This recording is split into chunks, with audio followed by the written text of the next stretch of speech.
제 나이 65세 할 줄 아는 건 떼키 없고 나이도 많아서 힘든 일은 또 못 하겠어요. 컴퓨터는 전혀 할 줄 모르고 그냥 스마트폰은 조금 할 줄 알아요. 월세는 매월 100만 원씩 나가고 다른 비용들도 많아서 살림살이가 빠듯하네요. 우리 같은 사람들이 할 만한 일거리 어디 뭐 없을까요? 65살인데 소득은 거의 없고 월세로 100만 원씩 나가고 당장 다음 달이 걱정되는 상황에서 내가 할 수 있는 부업이 과연 있을까 이런 고민 한 번쯤 해보셨을 겁니다. 이 영상을 보시는 분들 가운데는 은퇴를 하셨거나 오래 다니던 직장을 그만두셨거나 가족을 돌보느라 나를 위한 준비를 못하신 분들도 계실 겁니다. 그리고 이제야 앞으로 30년을 어떻게 살아야 하나? 내가 다시 일을 할 수 있을까? 몸도 예전 같지 않은데 뭘 시작할 수 있을까? 이런 생각들이 머릿속을 복잡하게 만들기도 합니다. 특히 전세나 자가가 아니라 월세로 살고 계시다면 마음이 더 무거우실 겁니다.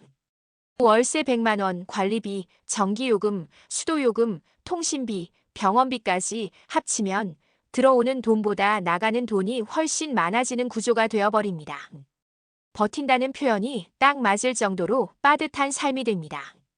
그래서 오늘은 컴퓨터는 잘 못하지만 스마트폰은 나름대로 쓸 줄 아는 분들을 위해 지금 이 자리에서 바로 시작해 볼 수 있는 현실적인 부업들만 골라서 차분히 이야기해 보려고 합니다. 이 영상은 허황된 꿈을 주지 않습니다. 한 달에 수백만 원 번다는 말도 하지 않겠습니다. 대신 한 달에 10만 원에서 30만 원 정도 작지만 꾸준하게 들어오는 돈을 만드는 방법에 집중해 보겠습니다. 그리고 무엇보다도 지금 내 상황에서 실제로 가능해 보이는 일만 남겨보겠습니다. 먼저 우리의 현실부터 한번 정리해 봅니다. 나이는 65 전후 고정 수입은 거의 없고 기초연금 정도가 전부인 경우가 많습니다. 월세는 80에서 120 사이, 거기에 관리비와 각종 공과금, 병원비까지 더해지면 손에 쥐고 있을 수 있는 돈은 거의 남지 않습니다. 체력도 예전만 못해서 몸을 심하게 쓰는 일은 부담스럽고 새로운 기술을 처음부터 배우는 것도 두려울 수 있습니다. 이런 상황에서 뭔가를 새로 시작한다는 말 자체가 스트레스로 느껴지는 것도 너무나 자연스럽습니다. 하지만 중요한 건 지금 내 능력과 내 상황에 맞는 아주 작은 일부터 시작하는 것입니다. 큰 돈이 아니라 작은 돈이라도 내가 만들어낼 수 있다는 감각을 다시 찾는 것이 첫 번째 목표입니다. 오늘 영상의 현실적인 목표는 아주 단순합니다. 처음부터 한 달에 100만 원을 노리는 것이 아니라 한 달에 10만 원에서 30만 원 정도라도 꾸준하게 들어오는 수입을 만드는 것입니다. 이 정도만 되어도 마음의 여유와 자신감이 많이 달라집니다. 그렇다면 65 이후에 부업을 고를 때 어떤 기준으로 골라야 할까요? 아무 일이나 잡으면 안 됩니다. 나이에 맞는 일, 내 몸 상태에 맞는 일, 그리고 무엇보다도 사기에 휘말리지 않는 일을 골라야 합니다. 그래서 제가 생각하는 기준은 네 가지입니다. 첫째, 스마트폰만 있어도 할 수 있는 일인지. 노트북 복잡한 프로그램, 코딩 이런 것까지 요구하지 않는 일인지가 중요합니다. 둘째, 몸을 심하게 쓰지 않아도 되는 일인지. 허리나 무릎을 망가뜨리지 않고 오래 할 수 있는 일인지 봐야 합니다.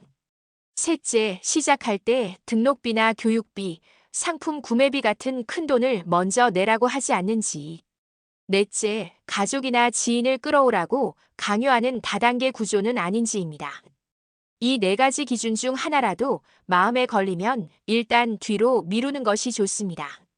나이가 들수록 한 번의 실수가 너무 뼈아플 수 있기 때문입니다. 오늘 소개하는 부업들은 이 네 가지 기준을 통과한 것들만 모아두었습니다. 이제 첫 번째 부업, 아주 작은 돈부터 모으는 스마트폰 짤짤이 부업입니다. 많은 분들이 이걸 들으면 아이고, 그깟 몇천 원 벌어서 뭐해 하고 바로 넘겨버리기 쉽습니다. 그런데 생활 리듬이 완전히 무너진 상태에서는 오히려 이런 작은 수입부터 다시 만들기 시작하는 게 굉장히 중요합니다. 짤짤이 수입이란 설문조사에 참여해서 받는 보상, 영수증을 찍어서 포인트로 바꾸는 서비스, 뉴스나 광고를 보고받는 작은 리워드, 쇼핑 포인트 적립 같은 것들을 말합니다.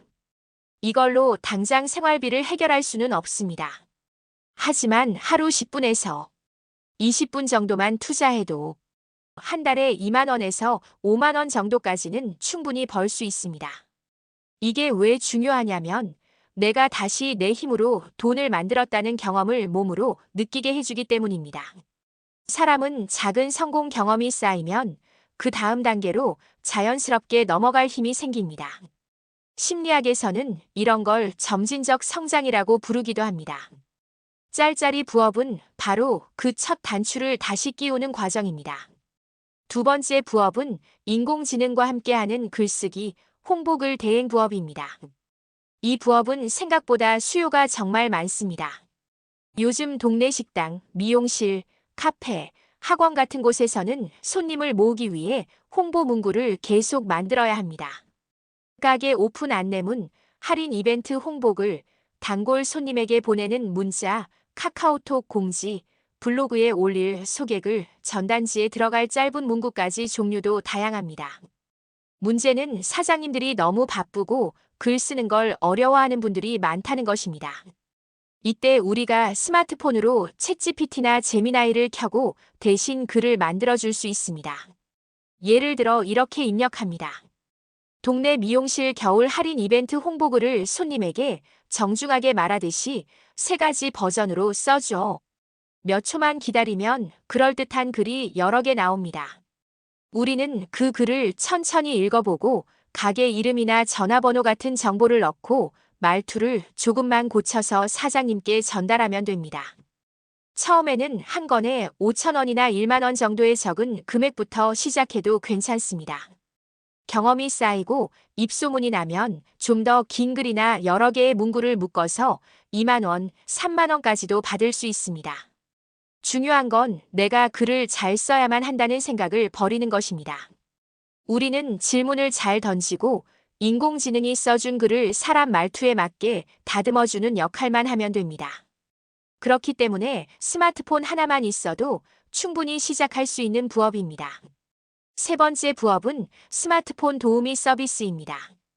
이건 겉으로 보기에는 별것 아닌 것 같지만 실제로는 수요가 굉장히 많은 부업입니다. 65 이후 세대뿐 아니라 그보다 더 많은 어르신들은 스마트폰 때문에 매일 스트레스를 받습니다.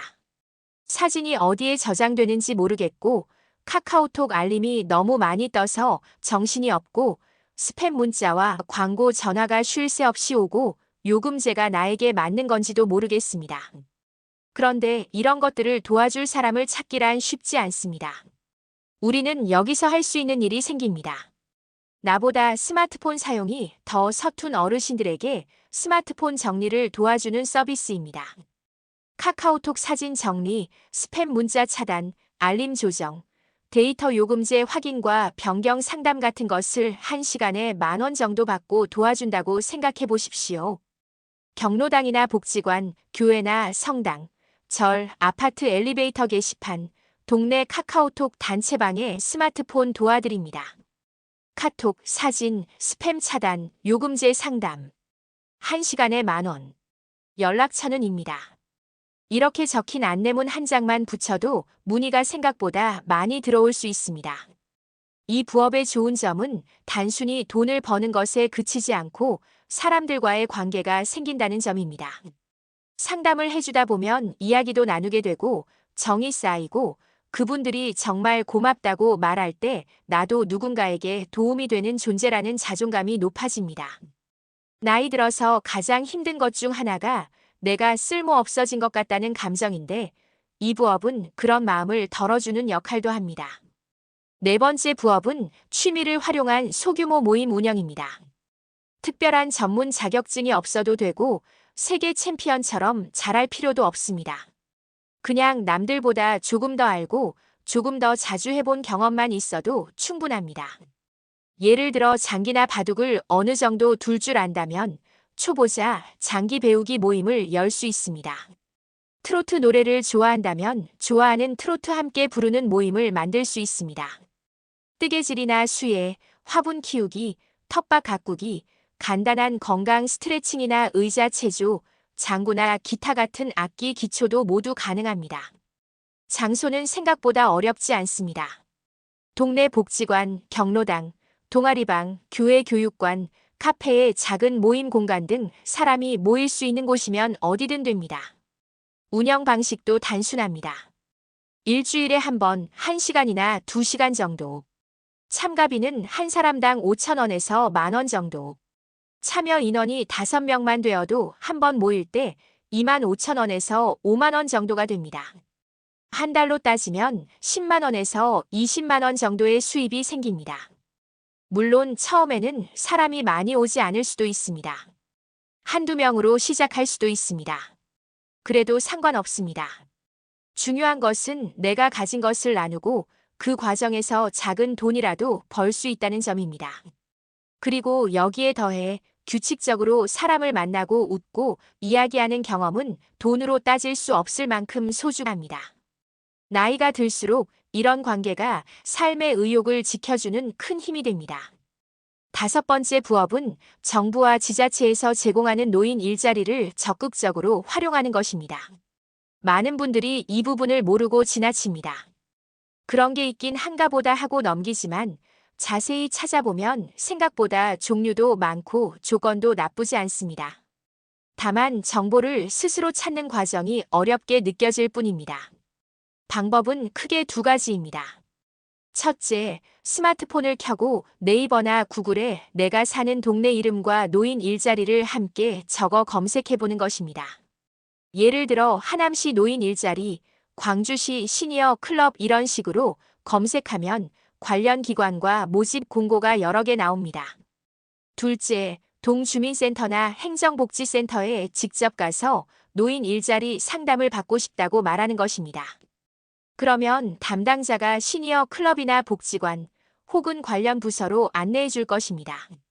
이런 노인 일자리는 하루 4시간 이하, 일주일에 2-3날처럼 시간 부담이 크지 않게 구성된 경우가 많고 몸을 무리하지 않는 방향으로 설계된 일들이 많습니다. 그래서 65 이후에도 충분히 도전해 볼 수 있습니다. 이쯤에서 꼭 짚고 넘어가야 할 부분이 있습니다. 바로 사기와 다단계를 피하는 방법입니다. 나이가 들수록 이상하게 우리를 노리는 광고와 전화, 문자들이 늘어나게 됩니다. 집에서 가만히 앉아서 한 달에 300만 원 번다. 교육만 한 번 받으면 누구나 고수익 보장. 초기에 조금만 투자하면 평생 수익이 나온다 이런 말이 나오면 일단 한 걸음 물러서셔야 합니다. 특히 이런 특징이 있으면 거의 사기라고 보셔도 좋습니다. 시작하기 전에 교육비나 등록비를 내라고 합니다. 상품을 미리 잔뜩 사서 집에 쌓아두라고 합니다. 가족이나 지인을 계속 데려오라고 요구합니다. 설명을 할 때 계약서보다 말로 하는 약속이 훨씬 많습니다.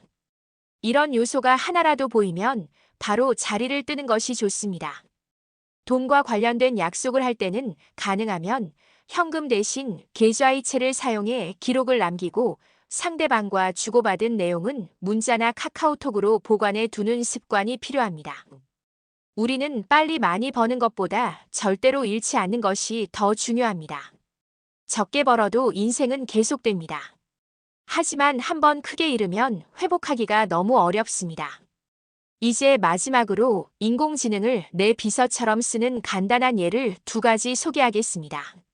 첫 번째는 부업 아이디어를 찾는 데 쓰는 방법입니다. 챗GPT나 제미나이를 켜고 이렇게 적어보십시오. 나는 65살이고 소득이 거의 없고 월세가 100만 원이다. 건강은 보통이고 스마트폰은 어느 정도 다룰 수 있다. 이런 상황에서 내가 할 수 있는 현실적인 부업을 정리해서 알려줘. 그러면 인공지능이 여러 가지 아이디어를 줄 겁니다. 물론 그 중에는 우리 상황에 안 맞는 것도 있을 수 있지만 마음에 드는 2-3가지만 골라서 자세히 물어보고 그 중 하나를 실천해 보는 것으로도 큰 도움이 됩니다. 2번째는 글쓰기 대행 부업에 쓰는 방법입니다. 동네 미용실 겨울 이벤트 홍보글을 손님에게 정중하게 말하는 느낌으로 길게 한 번, 짧게 한 번 총 2가지 버전으로 써줘. 이렇게 요청하면 바로 사용할 수 있을 정도로 잘 정리된 글이 나옵니다. 우리는 그 글을 가지고 가게 이름과 가격, 행사 기간을 넣어달라고 사장님께 요청받고 조금 수정해서 최종본을 만들어줄 수 있습니다. 인공지능은 우리가 글을 잘 못 써도 대신 초안을 만들어주는 똑똑한 비서라고 생각하시면 됩니다. 중요한 건 질문을 어떻게 던질지입니다. 이제 마무리를 해보겠습니다. 이 영상을 여기까지 보셨다는 건 마음 한켠에 그래도 뭔가 한번 해보고 싶다는 의지가 남아있다는 뜻일 겁니다.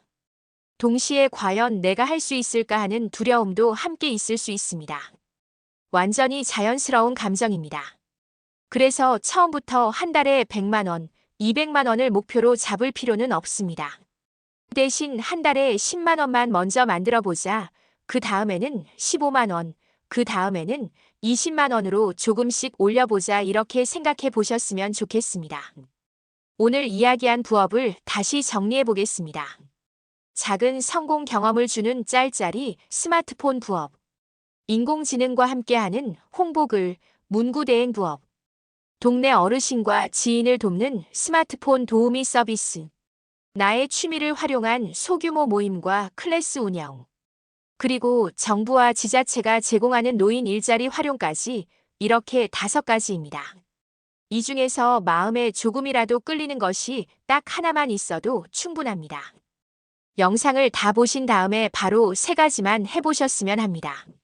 첫째, 스마트폰으로 내 동네 이름과 노인 일자리를 검색해보기. 둘째, 인공지능에게 내 나이에 할 수 있는 부업을 물어보고 나와 비슷한 사람들이 어떤 일을 하는지 살펴보기. 셋째, 오늘 들은 부업 중에서 나와 가장 잘 맞을 것 같은 것을 한 가지 적어두고 언제, 어디서, 어떻게 시작할지 종이에 한 줄이라도 써보기. 오늘이 바로 내 인생에서 새로운 수입을 만드는 첫날이 될 수도 있습니다. 인생이 아직 끝나지 않았듯이 돈 버는 가능성도 여기서 끝이라고 단정 지을 필요는 없습니다. 작게 시작해도 괜찮고 천천히 가도 괜찮습니다. 중요한 건 지금 여기에서 아주 작은 한 걸음을 내딛는 것입니다. 여러분도 할 수 있습니다. 우리 같이 한 걸음씩 해봅시다. 감사합니다. 이제 고민이 좀 해결되셨나요? 영상에서 추천해준 일, 실천해서 돈 벌어봅시다. 모두 화이팅입니다.